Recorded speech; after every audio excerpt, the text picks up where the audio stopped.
Hey everybody, hope you guys are all doing safe. So this is the brand new Huawei MateBook X Pro. So this is the 2021 edition of Huawei's flagship laptop. Now, I've been with this line since the beginning. I was actually in Berlin in 2017 when Huawei launched the very first Huawei MateBook X Pro. Now, I remember when that laptop first made its debut in 2017, it was way ahead of its time because it had bezels that were way slimmer than what was available in the MateBook and many other laptops other than the Dell XPS 13, and it was like impossibly thin at the time. Actually, one of my friends here at the co-working space has the original OG Huawei MateBook X Pro. This is the original one with that old school Huawei logo. Since then, more bezel-less laptops have hit the market. Even Apple has managed to trim the bezels of its MacBook Pros a little bit. So the fact that Huawei has not really changed the overall look of its laptop that much in the last 2-3 years means that the MateBook X Pro in 2021 now no longer looks way better than all the other laptops out there. You can get a bezel screen like this in many other places. But anyway, let's go over the hardware first, starting with the screen. So this is a 13.9 inch LCD panel with a resolution of 3000 by 2000. Now this is a touchscreen, so you can interact with the interface just by running your finger through it, tapping on it. It supports multi-touch gestures, all that. Maximum brightness is 450 nits, so it's not gonna get as bright as a smartphone screen, but for a laptop, it's pretty respectable. Right now I'm at max brightness, and you can still see the screen quite well, you know, even if the sun is shining directly on it. The laptop, when folded, measures 14.6 millimeter as thickest point, and it tapers a little bit off to the side right here to an even thinner point. It weighs 1.33 kg, that's about 2.9 pounds for Americans. So if you are familiar with Huawei's laptops from the last 2-3 years, this will feel very familiar in overall dimensions, in-hand feel, all of that. It is among one of the smaller, lighter laptops that run the newest Intel chip with a 13.9 inch display. Now, construction is premium as you can expect from a Huawei device. So the hinge, it's pretty sturdy. You see it stays firm even when you type on a laptop.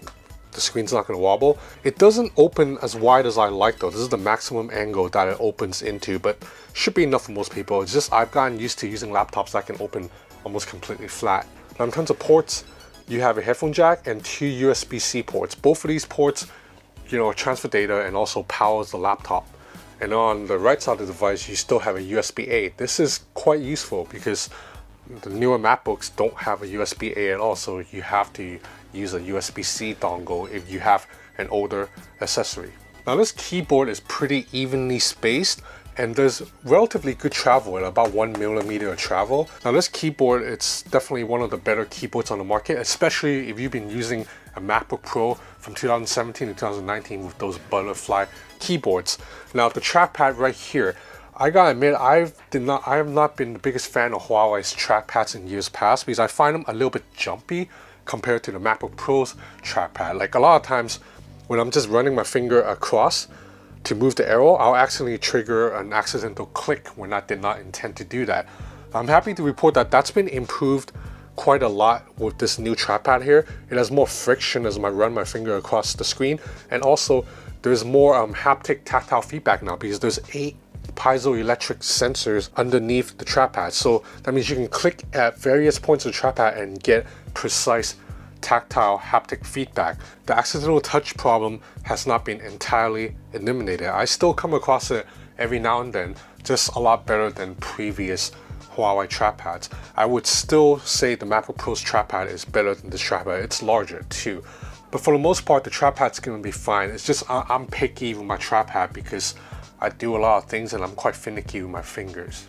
Now, 2 hardware features that the Huawei MateBook Pro, the original one, 2017, grabbed a lot of attention for also remains here. So the first is this one-touch fingerprint sensor that also doubles as a power button. So basically, when the machine is off, whether it's asleep or completely shut down, you just have to press the button once, and then that's it. The machine will boot up all the way into the home screen. You don't have to press twice like you would on a MacBook. The second feature, it's a pretty controversial divisive feature, is this pop-up webcam right here located in the F keys between the F6 and the F7. So You know, a lot of people have complained about the location of this webcam. It basically shoots up at your nose. Now this is footage shot with the Huawei MateBook X Pro, and the sound you're hearing is coming directly from the laptop's mic. And I agree, if you do a lot of video calls, this is not an ideal placement, and the 720p resolution is relatively weak. So this is not a laptop that you buy to make a lot of video calls.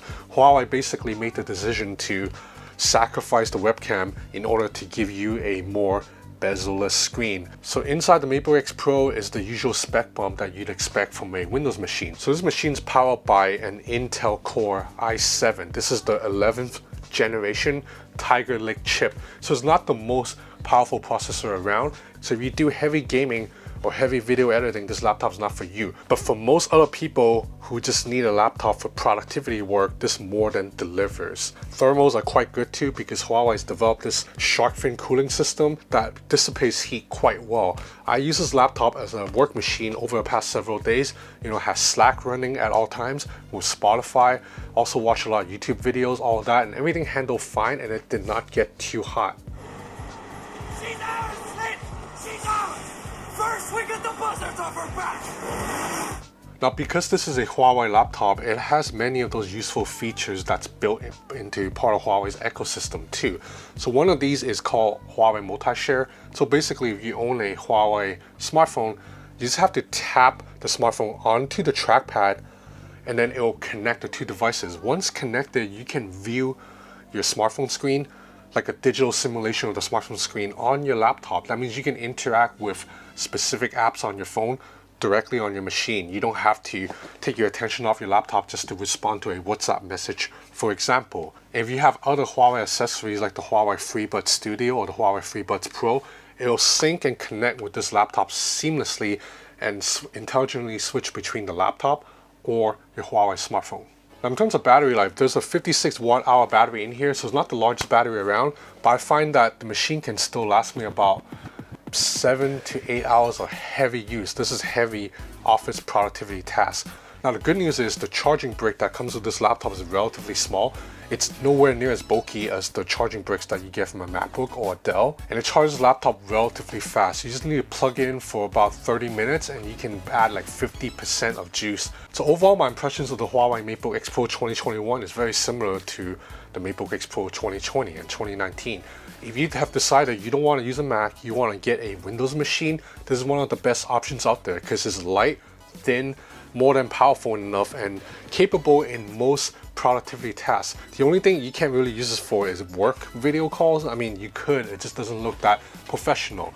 Huawei's selling this machine with 512 gigs of internal storage with 16 gigs of RAM, starting at 13.99 euros. So that comes out to about 1,500 or 1,600 US dollars. And I think this price, it's fair. It's cheaper than what Dell charges for a similarly spec'd machine, and about on par with what Microsoft charges. So if you're using Huawei smartphones, then the Huawei MateBook X Pro makes sense to have that whole ecosystem. And of course, if you're a fan of Huawei products, but you've been annoyed with the US government's, sanctions based on zero to no evidence that have made Huawei smartphones very hard to use, the Huawei MateBook X Pro is one of the few remaining Huawei consumer electronic products that can still work completely unaffected by US government sanctions. Everything runs on this laptop perfectly fine. So anyway, that's about it for this hands-on of the Huawei MateBook X Pro 2020. I have a lot more videos coming up, so if you're interested, please subscribe to my channel or follow me on Instagram at Ben's Gadget Reviews. That's it for now. Thanks for watching.